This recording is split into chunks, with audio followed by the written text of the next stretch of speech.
ఓం నమో భగవతే వాసుదేవాయ. ఆత్మబంధువులందరికీ నమస్కారం. మా విష్ణు సహస్రనామంలోని 685వ నామం పూర్ణ. పూర్ణ అంటే సమస్తము తనలోనే ఉన్నటువంటి స్వామి అని అర్థం. అది మనం కూడా పూర్ణము అంటాం. ఏ యజ్ఞ యాగాలు చేసినా, ఏ వ్రతాలు నోములు చేసుకున్నా ఆ రోజు భోజనాల్లో పూర్ణాలు వండుతారు. పూర్ణాలు అంటే పైకి కొంచెం గట్టిగా మరి ఉప్పు కలిపి కొంచెం పిండి పైన పూత పెట్టి లోపలంతా మధురమైన పదార్థాన్ని పెడతారు. అంటే ఆ లోపల ఉన్నదంతా మధురమే. ఎటు పక్కన పూర్ణం అంటే రౌండ్గా గుండ్రంగా ఉంటుంది, ఎటు కొరికినా మధురంగానే వస్తుంది నోటికి. అది పూర్ణము అంటారు. మనకు తెలుసు కదా, శనగపప్పు బెల్లము ఉడకబెట్టి రుబ్బి అది ముద్ద చేసి దాన్ని పిండిలో ముంచేస్తాం. పైకేమో కొంచెం ఉప్పదనంగా గట్టిగా కనిపిస్తుంది. కొరికితే ఎటు పక్క కొరికినా అది పూర్ణాన్ని, ఆ లోపల మధురం అనేది పదార్థం అనేది చక్కగా రుచికి తగులుతుంది. అట్లాగే ఇక్కడ అంతటా నిండి ఉన్న స్వామి మనకు నామరూపాలతో వేరువేరుగా కనిపిస్తాడు.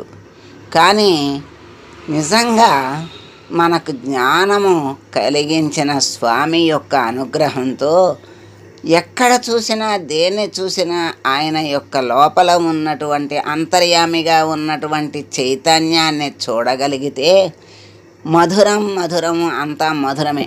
మధురాతి అఖిలం మధురం అంటారు కృష్ణ పరమాత్మని వర్ణించేటప్పుడు. ఆయన పెదాలు మధురం, అన్నీ మధురం అని చెప్తారు. అట్లాగే ఇక్కడ కూడా సృష్టి అంతా కూడా ఆయన సృష్టిలో ఉన్నదంతా ఆయన నిండి ఉన్నాడు గనక ఆయన్ని పూర్ణ అన్నారు. ఆ పూర్ణ అనే దాన్ని మనకి అనుభవానికి మనం బాహ్యంగా పూర్ణం తింటాం, బాగానే ఉంటుంది, మధురంగా ఉంటుంది. ఎటు కొరికినా లోపల ఉన్న పూర్ణం మనకి రుచి లభిస్తుంది. అట్లాగే అంతరంగా ఆధ్యాత్మికంగా అంతర్ముఖమై దాని అర్థాన్ని తెలుసుకుంటే అంతటా నిండి ఉన్నటువంటి స్వామిని మనం గ్రహించగలిగితే దేన్ని చూసినా ఆనందమే, ఎక్కడ చూసినా ఆనందమే. ఆయన యొక్క స్పృహ, స్మరణ మనకి స్ఫురణ వచ్చిందనుకోండి, ఆనందమే. అది అక్కడ మనకి ఎంత ద్వేషం రగిల్చేటువంటి విషయం అక్కడ ఉన్నా, వ్యక్తి ఉన్నా, బాహ్యంగా చూస్తే మనకు అవన్నీ వాళ్ళ యొక్క గుణగణాలు, వాళ్ళ యొక్క చేసిన పనులు గుర్తుకొస్తాయి. గుర్తుకొచ్చి రాగద్వేషాలు మనలో పైకి వస్తాయి. కానీ అన్నిటిలోనూ ఉన్నటువంటి ఆ చైతన్యాన్ని చూడగలిగితే ఈ రాగద్వేషాలు పారిపోతాయి, రెండూ ఉండవు. ఆ పరమాత్మ యొక్క దర్శనం కలుగుతుంది. అదే అసలైన సుదర్శనం అంటే. సుదర్శనం అంటే మంచి దర్శనం. మంచి దర్శనం ఏది? భగవంతుణ్ణి దర్శించే దర్శనం కంటే మధురమైన దర్శనం ఇంకేముంటుంది? ఆయన్ని దర్శిస్తే చాలు, మరి ఆయన్ని స్మరిస్తే చాలు, మనసు ఆనంద డోలికల్లో మునిగి తేలుతుంది. అమ్మవారిని, అయ్యవారిని మనసారా స్మరిస్తూ ఉంటే అంతకంటే భాగ్యం ఇంకొకటి లేదు జన్మకు అనిపిస్తుంది. అలా స్మరిస్తూ మనం వెళ్ళిపోగలిగిన రోజున మన జన్మకు సార్థకత వస్తుంది. అదే ముక్తిని ఇస్తుంది. దానికోసమే భగవంతుడు సాధన చెయ్యండి, సాధ్యం చేసుకోండి. ఎక్కడి నుంచి వచ్చారు అంటే ఆయనలో నుంచే వచ్చాము కనుక మళ్ళీ ఆయనలోకే వెళ్ళాలి అంటే మరి ప్రాణం ఉత్క్రమణ జరిగే సమయంలో స్వామిని తలవగలిగిన రోజున ఆ క్షణము కనుక తలవగలిగితే ఆయనలో లయించిపోతాడు. మళ్ళీ జన్మ ఉండదు. మళ్ళీ ఇవన్నీ కూడా అనుభవించవలసిన అవసరం ఉండదు. అయితే మరి ప్రాణం పోయేటప్పుడు తలిస్తే చాలు కదా, ఇంకెందుకు ఇప్పుడు ఇదంతా అనవసరం కదా అని అనేవాళ్ళు ఉంటారు. ప్రశ్న వస్తుంది. సాధన చేస్తేనే సాధ్యం కాని విషయాల్ని చిన్న చిన్న పనులు చేయాలంటేనే మనం ఎంతో నేర్చుకుని సాధన చేసి చేస్తామే. జీవితానికి సంబంధించింది, జన్మకు సంబంధించింది, మళ్ళీ జన్మ రాకుండా ఉండాలి అంటే ఎంత గొప్ప విషయం. దాన్ని పొందాలి అంటే అప్పటికప్పటికి ఎవరికి సాధ్యం కాదు. అందుకే వాడు ఎప్పుడూ భగవంతుడిని తలవలేదు అని ఒక వృద్ధుడు మరణిస్తుంటే పోనీ కొంచెం 2 అక్షరాలన్నా వాడి నోటెమ్మట పలికిద్దామని నార తీసుకొచ్చిస్తే, నార అంటే నారాయణుడిలో 2 అక్షరాలన్నా పలుకుతాడని తీసుకొస్తే ఇదేంటంటే పీచు అన్నాడంట. వాడి సంస్కారం అంతవరకే ఉంది. మరి ఎక్కడి నుంచి వస్తుంది సాధన లేకుండా? ఆ జ్ఞానము ఆ ధ్యాస ఉంటే. అందుకే బిడ్డలకు భగవంతుడి పేర్లు పెడితే, మరి అందుకే అజామేలుడు మరి చివరి క్షణంలో కొడుకుని నారాయణ అని పిలిస్తే నారాయణని యొక్క విష్ణుదూతలు వచ్చారు, ఇక్కడ యమదూతలు వచ్చారు. వాళ్ళిద్దరికీ ఘర్షణ జరుగుతుంది. అయినా మా స్వామి తీసుకురమ్మన్నారు. చివరి క్షణంలో ఎవరు స్వామిని తలిస్తే వాళ్ళు స్వామి దగ్గరికి రావాల్సిందే, తీసుకురావాల్సిందే. మమ్మల్ని పంపించారు స్వామి అని చెప్తారు. మరి అందుకనే బిడ్డలకు మరి మంచి పేర్లు పెట్టి మంచి పేర్లతో పిలుస్తుంటే ఆ రకంగా స్వామి పేరు అనేక రకాలుగా అనేక సార్లు తలిచినట్లు అవుతుందని మంచి పేర్లు, భగవంతుడి పేర్లు వాళ్ళకి మంచి యశస్సు, మరి మంచి ఉచ్చస్థితి ఉండాలని పెడతాము.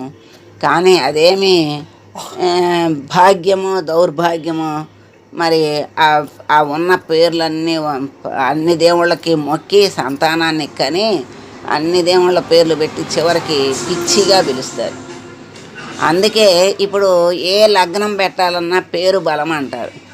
ఆ పేరుతో పిలిస్తే ఆ పేరు బలం ఎంతో ఉంటుంది. నారాయణ అన్నంత మాత్రం చేత ఏ జ్ఞానము లేక ఏ మరి పుణ్యము చెయ్యపోయిన కొడుకుని నారాయణ అని పిలిచిన వాడు మరి విష్ణుధామాన్ని చేరాడు కదా.